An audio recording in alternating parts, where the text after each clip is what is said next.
হাই ৰংমহল টিভিৰ দৰ্শক মণ্ডলী আপোনালোকক সকলোকে মই নমস্কাৰ জনাইছো। আমাৰ ৰংমহল টিভিৰ ইতিমধ্যে 3000 সাবস্ক্ৰাইবাৰ অতিক্ৰম কৰিছে আৰু মনেটাইজেশ্যন হৈ গৈছে। সেইকাৰণে আপোনালোকক সকলোকে মই শ্ৰদ্ধা জনাইছো, নমস্কাৰ জনাইছো। আজি আমি এটা অনুষ্ঠুপীয়াকৈ তাৰ কাৰণে এটা সেলিব্ৰেশন কৰিম আৰু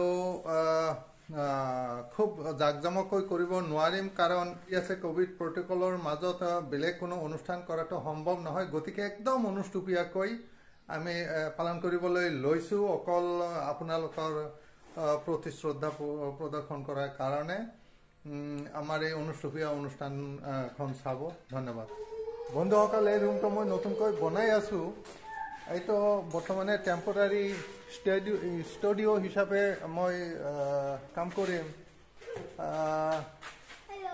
আৰু এইটো মোৰ লগত দেখিছে তানজিল, তেওঁ সদায় মোৰ লগতে থাকে, আপোনালোকে পাইছে লগ। এইটো আমি অনুষ্ঠুপীয়াকৈ ইয়াতে সেলিব্ৰেশ্যনটো কৰিম। আজি ৰুমটো বনোৱা হৈ আছে, ভালকে এতিয়ালৈকে বনাব পৰা নাই।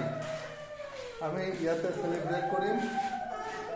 ৰংমহল টিভি আমাৰ 3000 সাবস্ক্ৰাইবাৰ ক্ৰস কৰেছে আৰু ইতিমধ্যে মনেটাইজেশন হৈছে। গতিকে আমি এটা অনুষ্ঠুপীয়াকৈ সেলিব্ৰেশন কৰিবলৈ আৰম্ভ কৰিছো কোভিড প্ৰটোকলৰ মাজতে। সেইকাৰণে আমি বেছি মানুহ মাতা নাই, তো আপোনালোকে আমাৰ লগত থাকিব। আজি আমাৰ এই সেলিব্ৰেশনৰ সময়ত মই এজন সাকসেসফুল ইউটিউবাৰ আতিক্স ব্লগৰ স্বত্বাধিকাৰ আতিকুৰ ৰহমান তেওঁক আমি মাতিছো। আমাৰ ৰংমহল টিভি ইউটিউবৰ তৰফৰ পৰা আমি তেখেতক এটি ফুলাম গামোচাৰে সম্বৰ্ধনা জনাব খুজিছো। মোৰ ককাই যাক আমি ভাই বুলি মাতো, তৈয়বুদ্দিন আহমেদ এজন ৰিটায়াৰ্ড পাৰ্সন, তেওঁক আমাৰ চেনেলৰ তৰফৰ পৰা সম্বৰ্ধনা যাচিছো।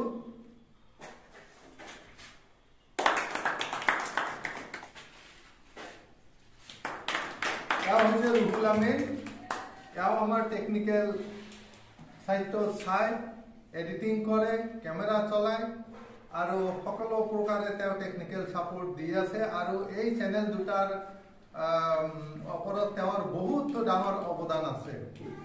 আছে মোৰ ভাইটি আব্দুল ৰফিক, এখন হায়াৰ সেকেন্ডাৰিৰ সাবজেক্ট টিচাৰ। মোৰ সহধৰ্মিনী সুফিয়া খাতুন, এজন টিচাৰ। মোৰ ডাঙৰ ল'ৰা আছে এম.কম MBA, সদায় সাপোৰ্ট কৰি থাকে।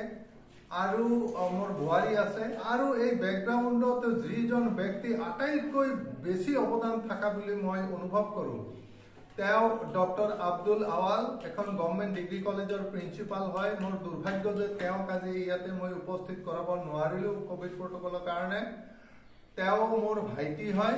সৰু ল'ৰা যিজন শামীম আহমেদ, তেওঁ অলপ ফেচটা দেখুৱাম। ইয়াৰ আগতে কৈছিলো কোনোবা দিনা তেওঁক দেখুৱাম। তেওঁ কেমেৰাৰ সন্মুখত আহিবলৈ বহুত লাজ কৰে, কিন্তু তেওঁ আমাৰ এডিটিংবোৰ কৰে, টেকনিক্যাল প্ৰব্লেমবিলাক তেওঁ চায়। ৰুহুল আমিন আৰু তেওঁৰ ওপৰত মই নিৰ্ভৰ কৰি বহুতখিনি কাম কৰোঁ। এতিয়া আমি কেক কাটি এই সেলিব্ৰেশনটো কৰিম। আপোনালোকে সকলোৱে আমাৰ লগত উপস্থিত থাকিব আৰু আমাৰ লগত এইখিনি শ্বেয়াৰ কৰিব। বিশেষকৈ ৰংমহল টিভিৰ দৰ্শক মণ্ডলী, মোৰ নাতি তানজিল আহমেদ, ৰংমহল টিভিত এপিয়াৰেঞ্চ আমাৰ ভিউৱাৰসকলে দেখিছে, মোৰ লগত থাকে, গানতো পাৰ্ট হৈছে, ব্লগিঙতো থাকে। গতিকে আজি এই সেলিব্ৰেশনত কেক কাটাৰ কাৰণে এই যে চাকুল লৈ আছে, মোৰ লগত কেক কাটিব। আপোনালোকে তেওঁৰ কাৰণে আশীৰ্বাদ কৰিব আৰু যাতে আপোনালোকৰ কাৰণে এণ্টাৰটেইনমেণ্টেল ভিডিঅ' দিব পাৰে, তাৰ কাৰণে আপোনালোকে দোৱা কৰিব।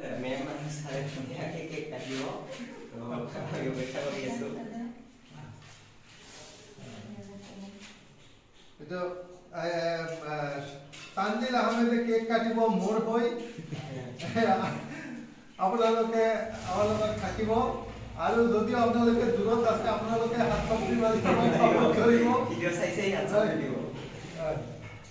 এইটো মোৰ লগত আছে মোৰ সহধৰ্মিনী সুফিয়া খাতুন।